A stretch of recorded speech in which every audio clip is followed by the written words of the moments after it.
Vincent van Gogh is widely seen as one of the greatest artists ever. The guy painted some of the most stunning works in history, even while battling serious mental health issues. Most people know the big famous paintings like Starry Night or those bright sunflowers, but not many know the full, personal story of the man behind them. Today, we're diving into the passionate, roller coaster life of Vincent van Gogh. It's a wild ride, full of heartbreak, determination, and incredible creativity. Hey friends, welcome back to our another English shadowing practice. I'm Nathan with you. Just a quick reminder, listening is great, but repeating out loud is where the real improvement comes from. So feel free to pause, take your time, and say each sentence after me. Everything here is kept short and clear so it's easier to shadow along. Don't stress about being perfect. Progress comes from repetition, not perfection. So let's start. Vincent Willem van Gogh was born on March 30th, 1853, in a small village called Groot Zundert, often just called Zundert, in the southern Netherlands. His family was pretty respectable. His dad, Theodorus van Gogh, was a minister in the Dutch Reformed Church, and his mom, Anna Cornelia Carbentus, came from a family with artistic leanings. The household was strict, religious, and not exactly overflowing with hugs and praise. Here's a sad twist right from the start. Exactly 1 year before Vincent was born, his parents had a son who was stillborn. They named that baby Vincent Willem van Gogh, too. So when our Vincent came along, he grew up walking past a tombstone with his own name on it.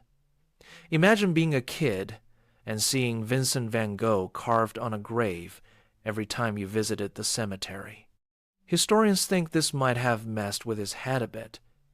His mom was deeply affected by losing that first child and often talked about him like he was a perfect little angel in heaven. No living kid could measure up to that ideal. Vincent was the oldest surviving child. He had a brother, Theo, born in 1857, who became his lifelong supporter. He also had sisters Anna, Elizabeth, called Liz, Wilhelmina, called Will, and another brother, Cornelis. The family moved around a few times because of his father's job as a pastor. Mom Anna liked to draw and paint as a hobby. She'd take the kids into the fields with sketchbooks and tell them to draw what they saw. Vincent loved it. He would even pick up bugs, plants, or flowers to bring home so he could finish his drawings later. Nature became his first big inspiration. School wasn't really his thing. He attended a few different schools but left early, around age 15 or 16. The family needed him to start working. Luckily, he had uncles in the art world. One uncle got him an apprenticeship at Goupil and Company, a major art dealership in The Hague. Starting in 1869, at just 16 years old, Vincent was surrounded by incredible paintings every day. His job involved learning about art, visiting museums, and selling pieces to clients across Europe. To do that well, he taught himself French, German, and English fluently. Pretty impressive for someone who struggled in traditional school. He did great at first. In 1873, when he was 20, the company transferred him to their London branch. He lived in a boarding house run by a widow named Ursula Lawyer and her daughter Eugenie, who was 19. Vincent was happy there. He wrote letters home talking about the energy of London and how he helped the ladies with gardening and chores. But then he fell hard in love with one of them. Historians still debate whether it was the daughter or the mother, which would have been far more scandalous at the time. Either way, he proposed marriage, only to find out she was already engaged. Ouch! He was crushed.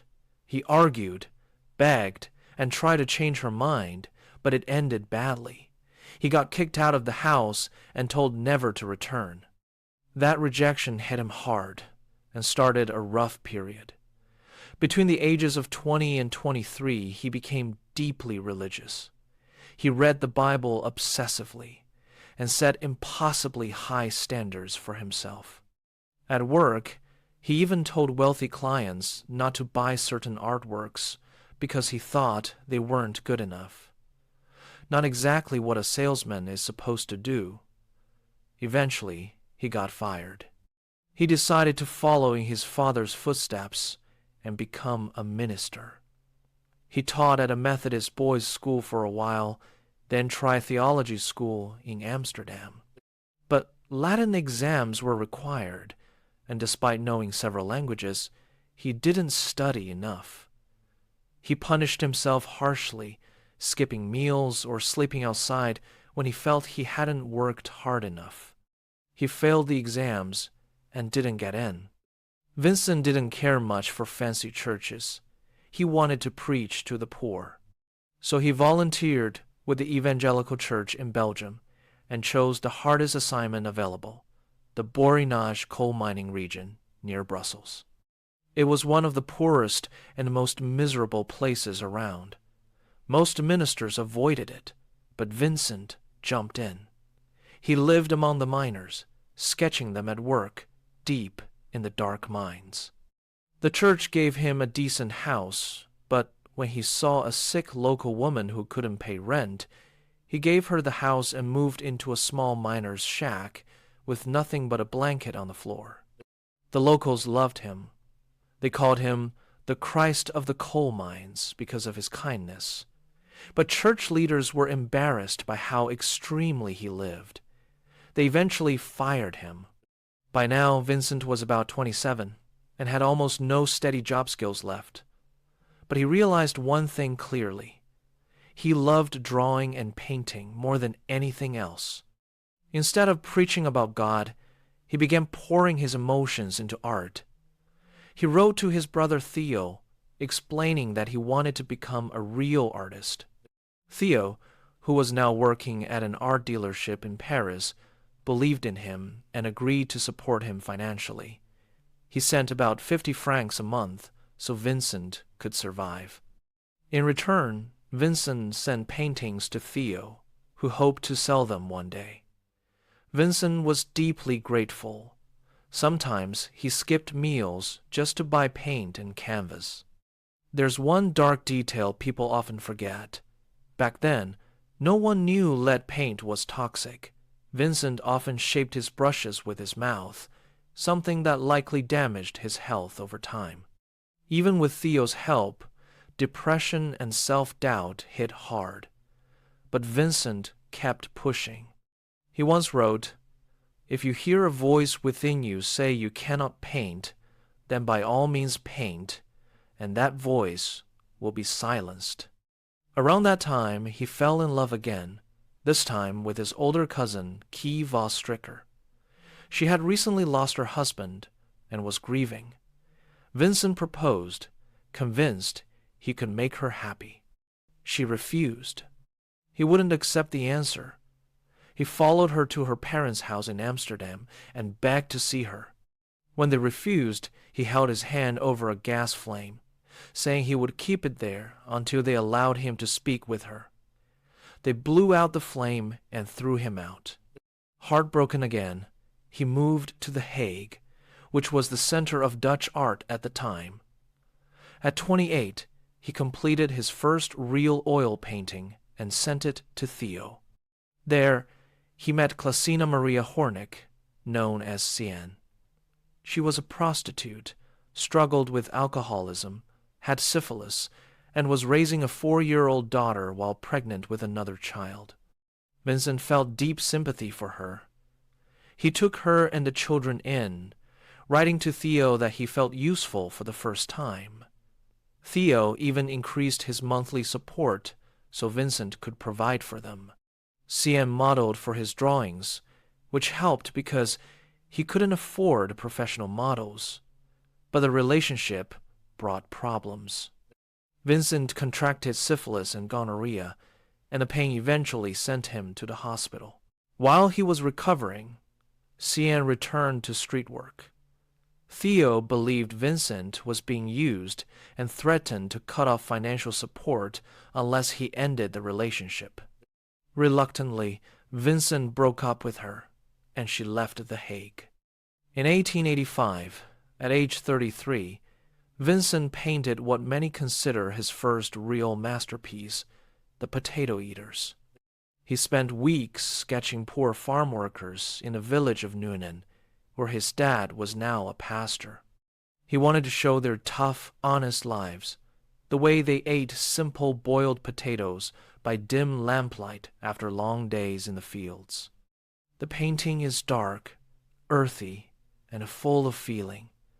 Vincent hoped Theo could sell it in Paris, since it looked a bit like the old Dutch masters Theo knew about. But Paris art buyers were moving toward something brighter and lighter. Impressionism. Theo kept sending letters with little sketches of what was popular: Monet's water lilies, Renoir's soft colors. Vincent had never seen this style up close, but he was curious. In early 1886, he moved to Paris to live with Theo. For the first time, the brothers shared an apartment. Theo took him straight to galleries, and Vincent was blown away. The bright, loose brushstrokes, the way light danced on canvas, it was unlike anything he had done before. Almost overnight, he abandoned the dark browns and grays and replaced them with vivid yellows, blues, and greens. Paris was exciting but difficult. He met major artists like Paul Gauguin, Henri de Toulouse-Lautrec, and Émile Bernard. They would hang out, argue about art, and sometimes pose for each other because hiring models cost too much money. That's one reason Vincent painted so many self-portraits. He simply sat in front of a mirror with his intense stare and red beard. He once joked in a letter that his face was the cheapest model around. Vincent worked like a machine. While other impressionists waited for perfect weather and perfect light, he painted every single day, rain or shine. He believed passion and hard work mattered more than waiting for inspiration. He wrote to Theo, "I feel such a creative force in me. I am longing so much to make beautiful things. But beautiful things mean painstaking work, disappointment, and perseverance." He wasn't always easy to be around. His temper flared during debates, and he felt others weren't serious enough about art's deeper meaning. Theo often had to smooth things over with apologies. The one artist who really connected with Vincent's intensity was Paul Gauguin. Gauguin even suggested Vincent try absinthe, the famous green liquor known for causing wild hallucinations. Vincent tried it, and it probably made his already fragile mental state worse. He became obsessed with Japanese prints, the flat colors, bold outlines, and peaceful scenes. He felt Japanese artists painted with their souls. He read about Buddhism and dreamed of traveling to Japan. But Toulouse-Lautrec told him that the south of France looked a lot like Japanese landscapes. So, in 1888, Vincent headed to Arles, a sunny town in Provence. He rented the famous yellow house for cheap rent, just 15 francs a month. There, he painted non-stop: olive trees, wheat fields, cafes at night. He lived simply, mostly on bread, coffee, and tobacco. Sometimes he had no food at all and drank turpentine, or even nibbled on paint tubes, something that severely damaged his nerves over time. Theo worried about Vincent being so alone. He convinced Gauguin to come live and work with him. When Vincent heard Gauguin was coming, he went all out. He painted a whole series of bright sunflower canvases to decorate the house and make it feel welcoming. "Sunflowers for my best friend," he thought. At first, Things were fine. They painted together and talked about art late into the night. But Vincent's mental health was slipping quickly. Money worries, loneliness, absinthe, possible epilepsy or bipolar episodes. Historians still debate the diagnosis, plus untreated syphilis from earlier years. It all piled up. Vincent and Gauguin began arguing constantly. Vincent wanted to build an artist's community. Gauguin wanted to leave. One night, in December 1888, after a huge fight, Gauguin packed his bags and walked out. Vincent followed him into the street, holding a razor. Gauguin turned and saw his friend standing there, wild-eyed and unstable. Suddenly, Vincent snapped back to reality. He dropped the razor, ran home, and cut off part of his own left ear. The famous ear incident. He wrapped it in newspaper and gave it to a woman at a local brothel, asking her to keep this object like a treasure.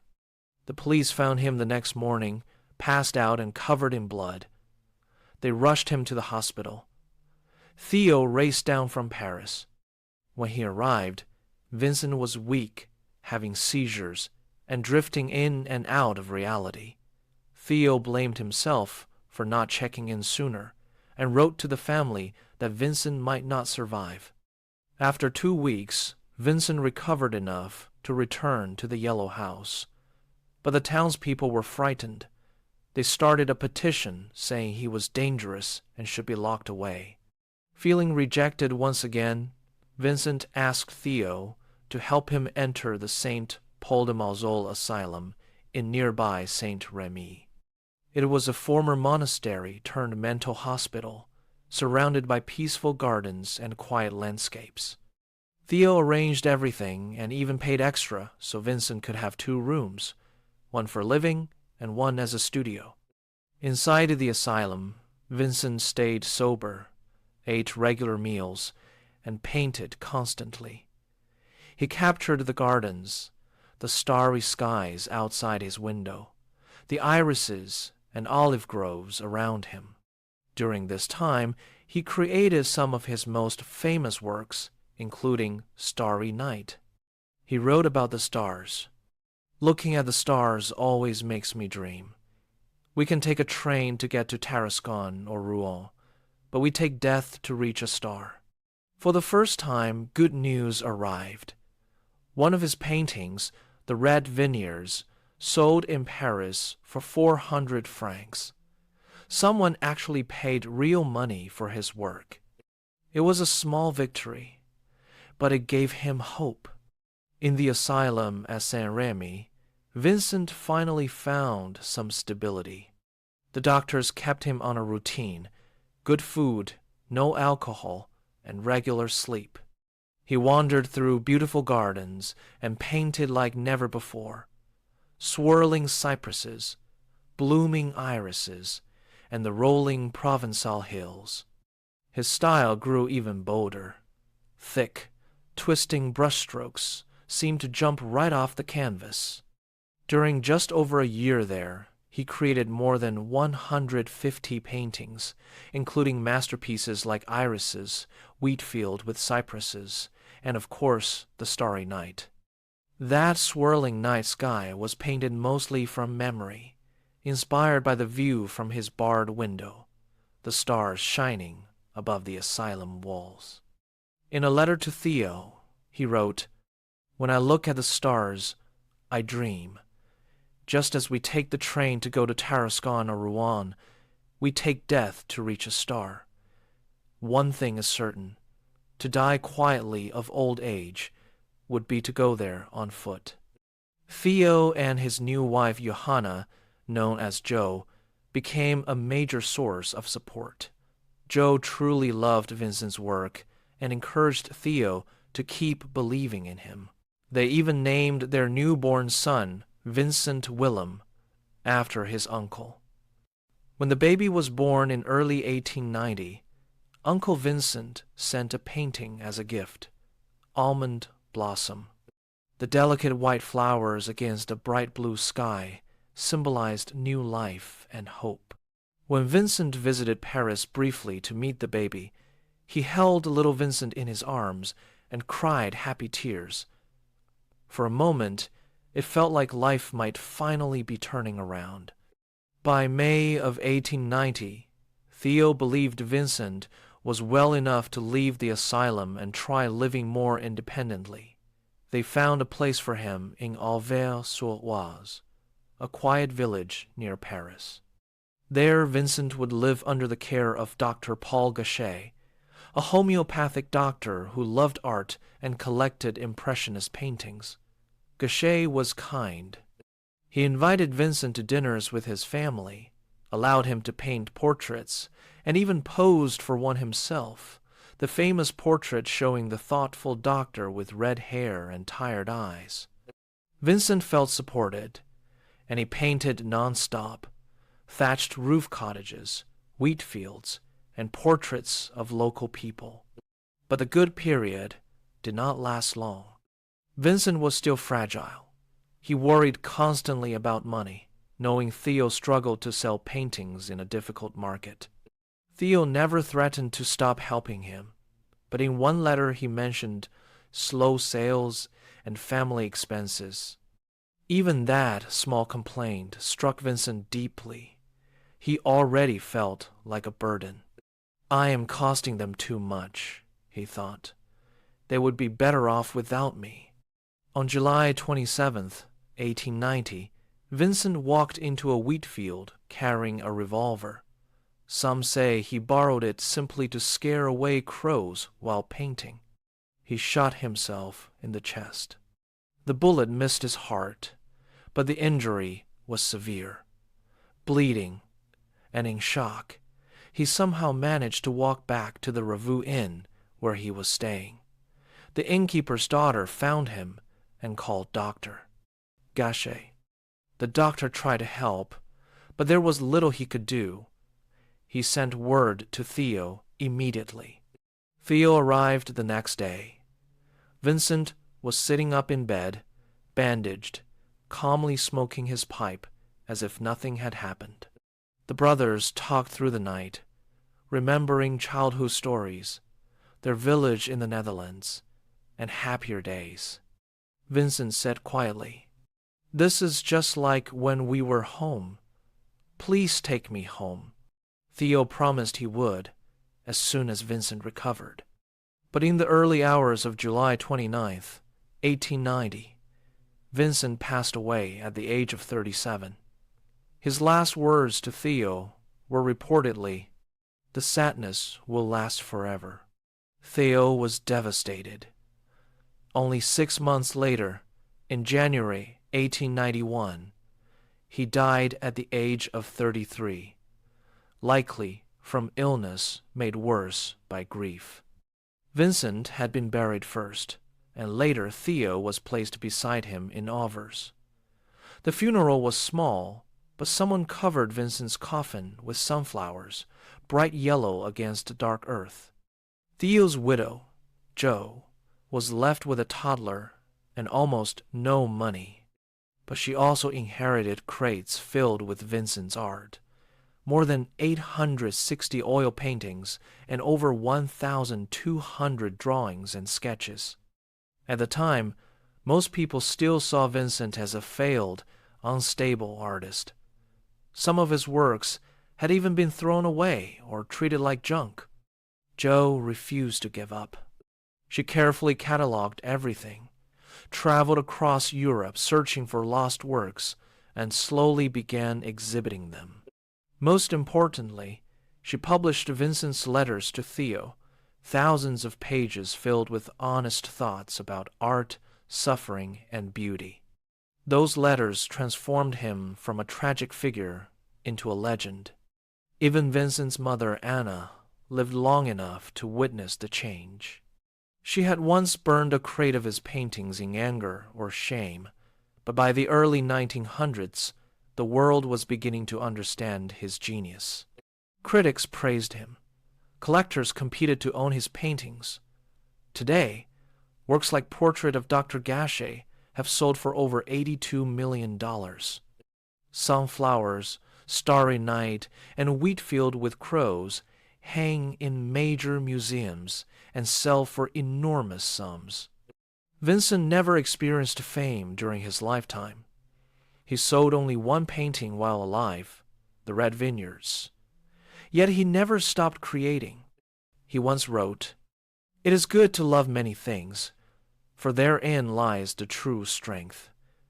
And whosoever loves much performs much, and can accomplish much, and what is done in love is done well."